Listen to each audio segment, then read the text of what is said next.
Tansen etute magtiar Wheatley, Nisigasun, Opasquia Coche. Tawau. Welcome to APTN National News.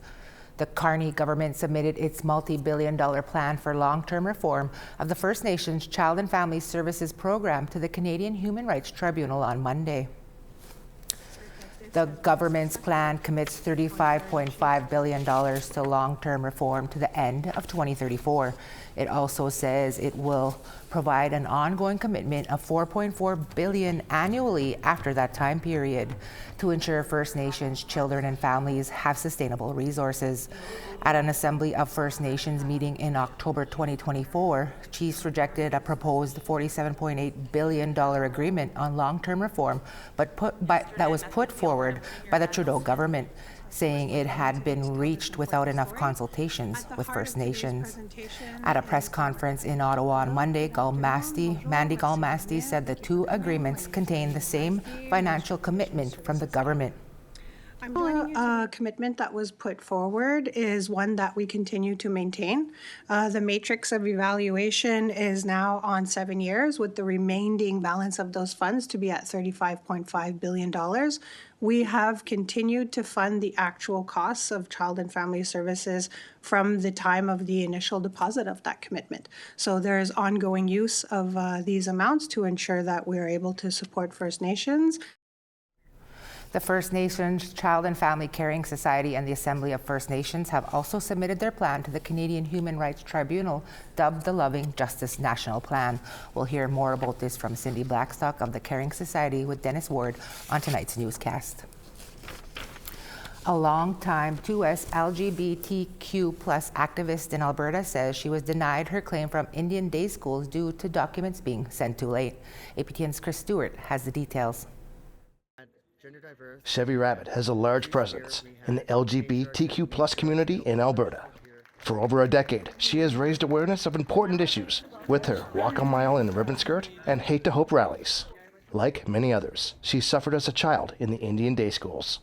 In 2019, the federal government announced a settlement for survivors, paying a minimum of $10,000.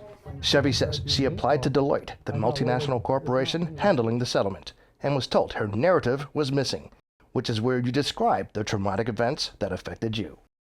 I had some stuff that happened to me while I was going to school there, and I had to go to the teacher to go get facts on it, the fact that something happened to me while I was there, and I had to remember all of that, which I found very frustrating. She enlisted the help of Dorothy Simon, who says she has helped 1,500 people work on their day school and day scholar claims. And I even confirmed the resubmissions on her. I told her I'd track, I saved copies of all of the files and whatever, and especially the emails, and it clearly indicates that the documents were sent on time. And complete. And complete. And now they're sending me back an email saying I'm declined for even the $10,000 because I applied for $100,000, and everybody I know was approved for $100,000. And it's just me that didn't get anything. Simon says everything was done properly, and Rabbit deserves her settlement, which she says should be more than $10,000. The date for last submission of incomplete forms was in June of 2025, after extensions. Simon provided APTN with an email showing the email was sent on January 10th of 2024, which included the trauma Chevy experienced. As far as this issue is concerned, she complied with the requirements of Deloitte, and she filed everything on time, and then we can probably prove it. And as far as Deloitte is concerned, I don't see the reason why they should have denied them. Rabbit says this decision is not in the spirit of reconciliation. If you can't work with me, it says, what does it say about the company if you can't work with somebody who clearly is a progressive advocate fighting for Indigenous rights, and they claim to be a progressive company that's working with Indigenous folks? Well, why can't you work with me when I've given you all of the details, because I've given them everything they need? Deloitte has not responded to our requests for comment on this matter. Chris Stewart, APTN National News, Edmonton. Get an ask Chris.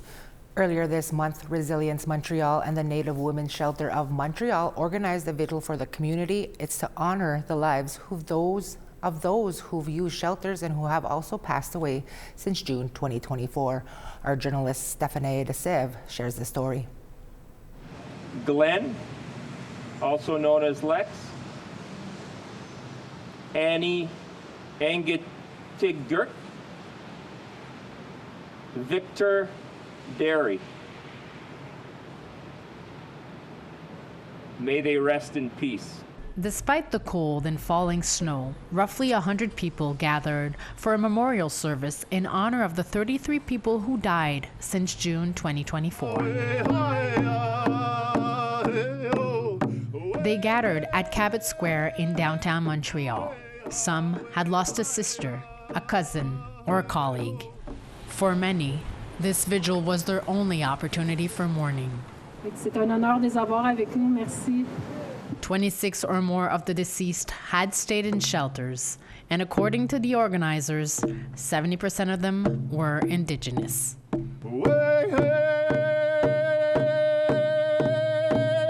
During the songs, people were invited to pray near the sacred fire, where they could take tobacco and throw it into the fire while remembering loved ones. Puis le tambour, comme vous le savez, c'est l'instrument du cœur. L'instrument du cœur qui nous aide à apaiser la souffrance. We're living in challenging times as a city. Anissé Papierluc could barely hold back her tears when talking about her sister Lucy. I grew up with her all my life. I thought I was never going to lose her, but it was time for her to go. Papierluc says Lucy died of a brain tumor and heart problems in March 2025.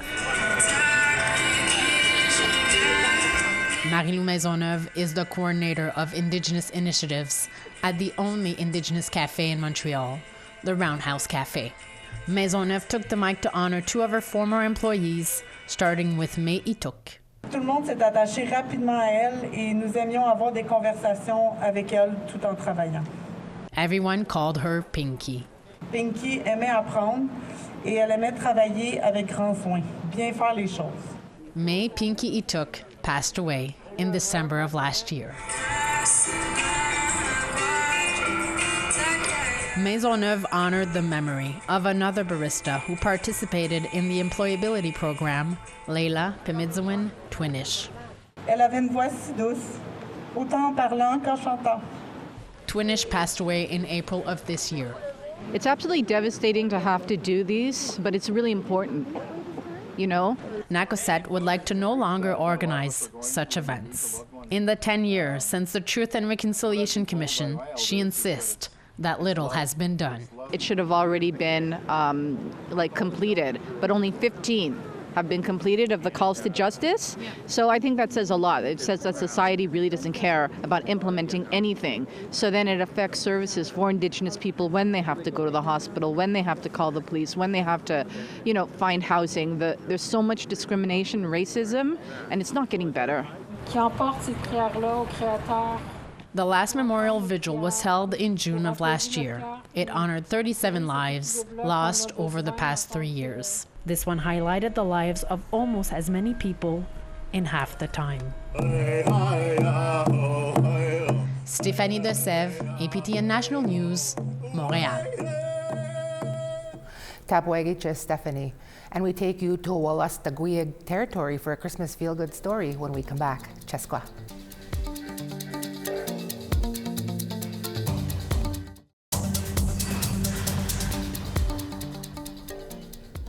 Come on in, beat the gwe. A cowgirl, a pilot, an astronaut. Barbie has worn many outfits and has had many jobs during her 65 years of production. Now a Saskatchewan person has added their own touch, fitting the fashion icon with a traditional ribbon skirt. CTV's Mick Favel tells us more.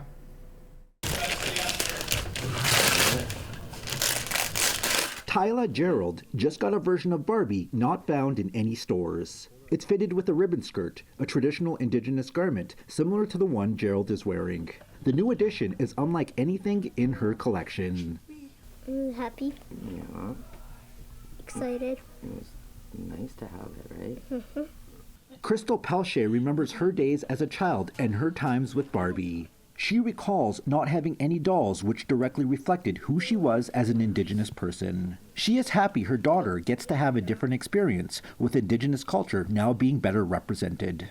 It's nice. It's like, I wish it was done a long time ago, but, it's nice that they can see this stuff, learn this stuff, know this stuff, be able to wear the items to school, to daycare, to wherever.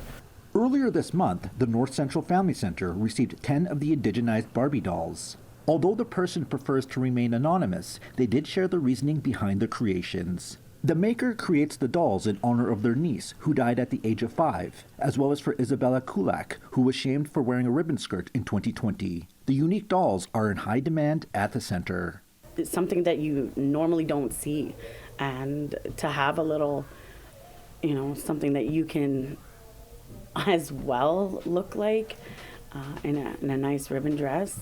Unfortunately, we don't have so many of them, but I hope there's more to come in the future. Right now, doll accessories like these cannot be found in stores, but there is a growing demand which some of the major brand names may want to take a note of. More of this stuff for the, Barbies, dolls, I think is important. It'd be nice more of that kind of stuff for the dolls. Proving that Barbie can really be anything. Mick Favel, CTV News, Regina. Awesome. The Council of the Wolastoqiyik-Wassbequk First Nation have set up a community Christmas basket initiative. It's to feed their members who are scattered throughout the province of Quebec, Canada, and even the United States. Kim Sullivan traveled to Kakuna in the lower St. Lawrence region to learn more. Aujourd'hui, on va en faire 425. Nation employee Nancy Dumont is talking about Christmas baskets. She's in the final stage of packing these, filled with either fish or traditional game meat. Once the boxes are ready, Après ça, ici, on a un beau morceau de saumon. Patrice Larrivée will travel to the north shore of the St. Lawrence River to distribute them. Après ça, on a encore des pétanques ici, oui. Ça, c'est bon. Ici, on a le Wolastoqiyik, qui est le territoire traditionnel. The Wolastoqiyik-Wassbequk First Nation, also known as the Malisit First Nation of Vigil, is the only Wolastoqiyik nation in Quebec.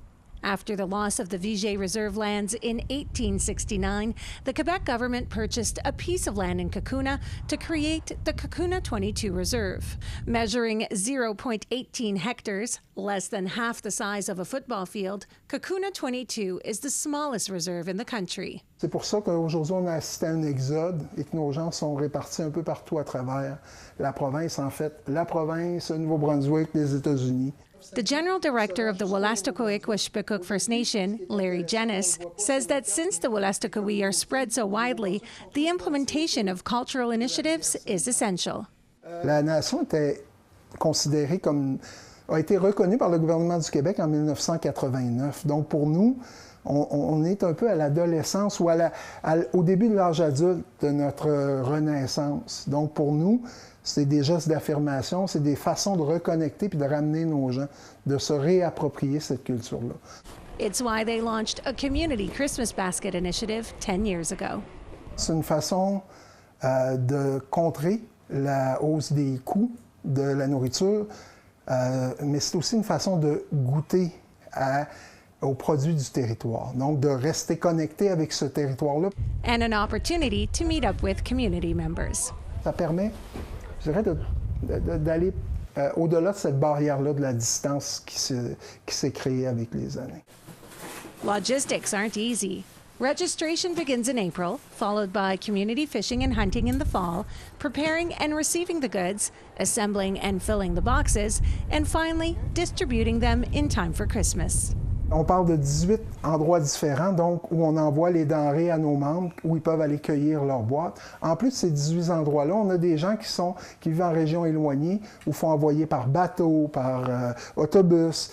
On va rejoindre des gens qui sont sur la côte nord du fleuve, dans des régions où il n'y a pas de service de route. Despite the cold, Simon Gabriel Tremblay-Brisson and Nancy are not complaining. Ça vaut vraiment la peine. On aime ça. Ça rend du monde heureux. C'est le plaisir de redonner à la communauté. Except for the tape that doesn't seem to want to cooperate in this cold. Je pense pas que j'ai la patience requise pour faire le tapage aujourd'hui. Catherine Plourde is at her 7th year participating in this initiative. On a un morceau de bavette, un morceau de fondue chinoise. In total, more than 1,000 boxes of fish will be handed out and more than 1,300 boxes of game. C'est plus que de la nourriture pour le corps, c'est de la nourriture pour l'esprit, pour le cœur.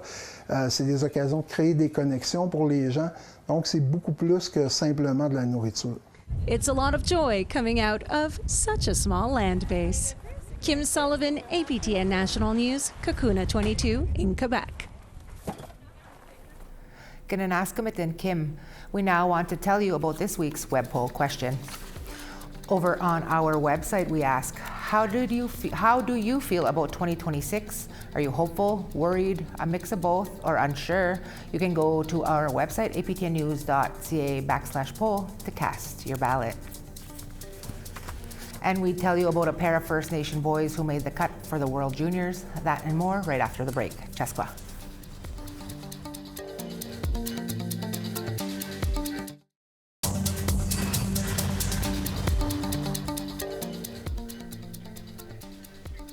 Wow, welcome back. Charlottetown -10, Fredericton -11, Kuujjuaq -18, Nain -17, Chibougamau -16, Quebec City -11. Over to Sault Ste. Marie, it's +1, North Bay -2, Big Trout Lake -21, Wawa 1. Over to Churchill -29, Thompson -26.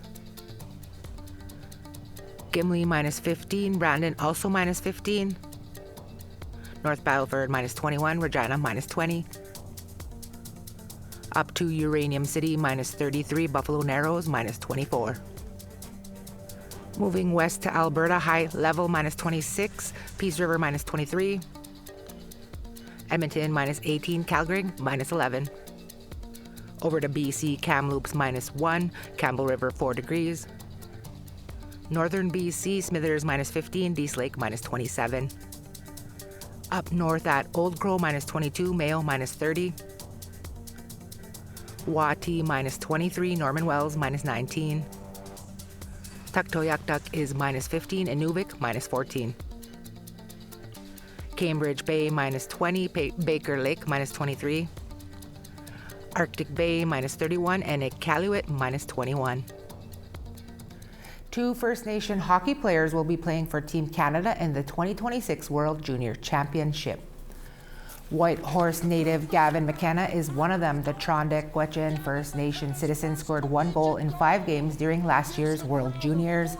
McKenna is a freshman for Penn State's Nittany Lions. Joining McKenna is Carter Bear of the Peguis First Nation in Manitoba. Carter plays with the Western Hockey League's Everett Silvertips. He was drafted 13th overall by the Detroit Red Wings earlier this year. The 2026 World Juniors takes place in Minneapolis, St. Paul, Minnesota from Boxing Day until January 5th. Concert to support victims in the Jamaican community of St. Elizabeth, the parish rather, was held in Deserano, Ontario over the weekend. The area is still recovering from the devastation that Hurricane Melissa left behind in October. Over 20 musicians joined together pro bono for a full day of music, food, and a silent auction. They're pooling their talents and generosity to help a small area in Jamaica that remains without power. Tyandanega musician David R. Miracle and wife Kimberly came up with the plan. The funds raised will go to support women and children before the new year. We wanted to just be able to do this freely with our hearts, and this is a very small part of Jamaica that has been ravaged by the hurricane. So we wanted to try and take care of the children and the women at the shelter where they were performing in Jamaica in August. We're not trying to save Jamaica, but we're trying to help out a small community from one small community to the other. So, and there's the Maroon people, the Indigenous Maroon people that will be also helped that are in that area where they were in August touring. Yeah, man. Enough respect, Kimberly and David. It's that time again. Our Indigenous Languages segment is here. APTN's version of the 12 days of Christmas. On our last and final day, we take you east to hear from our CEO, Monica Ele, as she shares some holiday greetings with us in the Abenaki language. Kwai, indaleweze manikaine, alnon basqual neodze odanak mahokawangan. I'm gonna go with something simple. I'm gonna say Merry Christmas, and it says Oli Nibaya Mehome. And the meaning of that is Oli means something that's good. Niba means night. And Ya Mehomek means one that prays. So Oli Nibaya Mehomek means good praying night. I really wish everybody a warm and joyful holiday and taking the time to appreciate the moments you have with your friends and your loved ones. Hopefully everybody's going to find at least, one moment of joy during this holiday season. There's this word that I really, really like. I like how it sounds and what it means. And it's wigandam, wigandam. And that's glad of something. So when you're glad of something, you say, in wigandam. The N means I. So for me, the holiday season, in wigandam, to be with family and friends. So I'm glad to be with family and friends. And I think it's such a beautiful word, and it says so nicely, in wigandam. The way we say Happy New Year is Ole Ingwe Zigaden. Ole Ingwe Zigaden. Ole, once again, meaning good. Ingwe Zigaden means 1 year. We're afraid, especially when we learn our language, to mess up. But I think that's how you learn. A lot of the languages are languages of concept. It's not word for word. The Abenaki language. Tapwagiche for that, Monica. Now, everyone's deadly auntie, Sherry McKay, is our guest tonight on an all-new episode of Face to Face. She's fresh off a recent comedy show in the pen. Her and her deadly auntie's partner went into the Stony Mountain Penitentiary. McKay shares with me the backlash she got online even before going in. I shared a post, I guess, when we did the announcement of when everything was finalized and when the deadly aunties was going in to do the comedy show, that I guess I didn't anticipate all of the negativity, because I do believe that there is space in the justice system for healing. And so that was the point of view that I was coming from, and how laughter is medicine and medicine is healing, and that whole connection. And, without perpetuating stereotypes, just talking about how we have a large representation in incarcerated and in those spaces. And so it meant a lot to bring laughter to them, especially during this season. I also asked her if I could join the deadly aunties, and I still haven't got an answer back from her.